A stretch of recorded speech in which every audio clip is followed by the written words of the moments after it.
So it's now been 13 weeks, or 3 months to the day, 26th of August, since I lost Dec.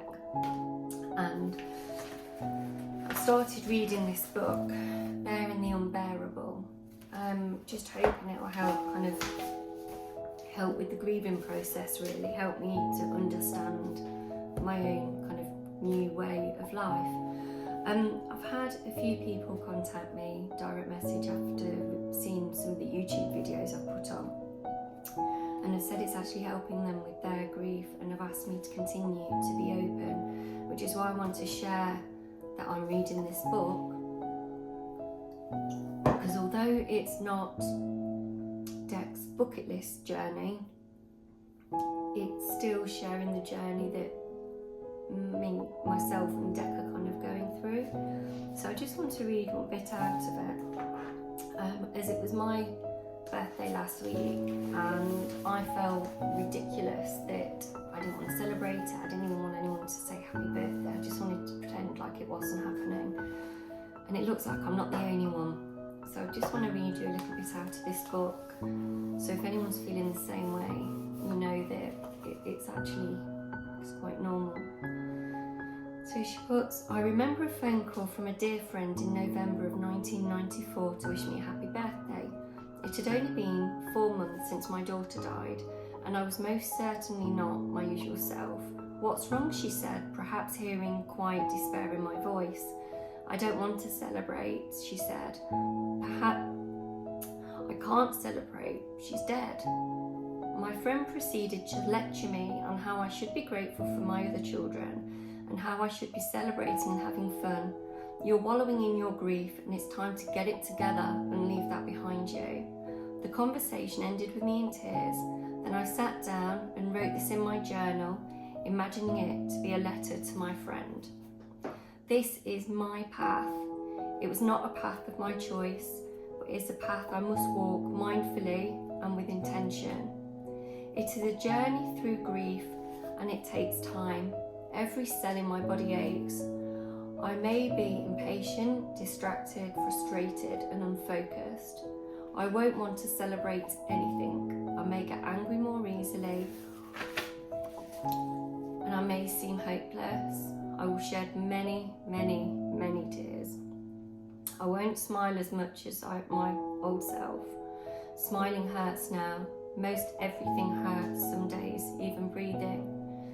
But please just sit beside me, say nothing, do not offer a cure or a pill or a word or a portion. Witness my suffering and don't turn away from me. Please be gentle with me. Please, self, be gentle with me too. I will not ever get over it, so please don't urge me down that path. Even if it seems like I'm having a good day, maybe I am even able to smile for a moment. The pain is always just beneath the surface of my skin. My chest has a nearly constant sinking pain, and sometimes I feel as if I will explode from my grief. Don't tell me I should, or how I should or shouldn't be doing it, or that I should or shouldn't feel better by now. Don't tell me that God has a plan for me. Don't tell me what's right or wrong. I'm doing it my way and in my time. I have a new normal now.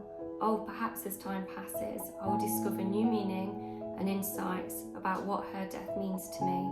Perhaps one day when I'm very old, I will say that the time has truly helped to heal my broken heart. But always remember that not a second of any minute, of any hour, of any day passes when I'm not aware of the presence of her absence. No matter how many years lurk over my shoulder, please be kind to me. So I couldn't have said that better myself as to why I didn't want to celebrate my birthday, why it didn't feel worth marking. And it's not down to self-pity, it's down to the most important person in my life not being there to share it with me and do the silly little things that he would have normally done. And that's why I didn't want to.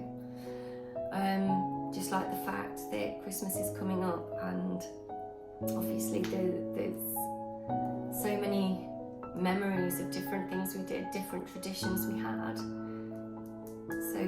that's going to be tricky this year. I went to a charity ball last night, which was for a local charity, and it's very close to my heart because they did help Declan out, and it was the first time I've worn makeup and put on a pair of heels and went with all good intention of doing it for Dec. I even asked him to give me strength before I left.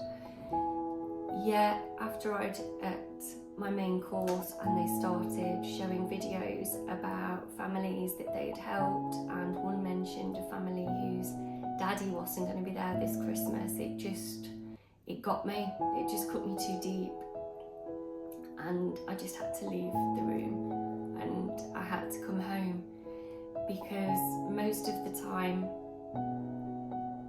I kind of feel like it's not real, and I'm just trying to get through every hour of every day, just staying busy and trying to do Dec's bucket list and trying to do things that will make him proud of me and honour his name.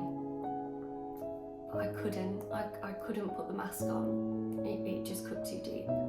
So I came home, and it just shows behind every lipstick and mascara there could actually be someone who is basically dying inside.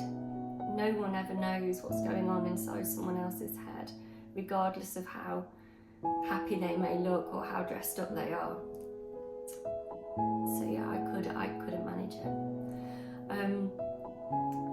Next weekend I'm doing one of Dec's bucket list things, and I'm off on my first ever rally around Scotland. One of my good friends, or good friend of mine and Dec's, is coming with me, and it's with True Rally, which is also hosted by someone that Dec met, Lee Lockwood, so I know I'm in safe hands with them. So the next YouTube video I post will actually be about one of Dec's bucket list items, and hopefully there will be some great videos, some great photos, and hopefully I can continue to spread awareness of my incredible boy Dec and his lasting the Dec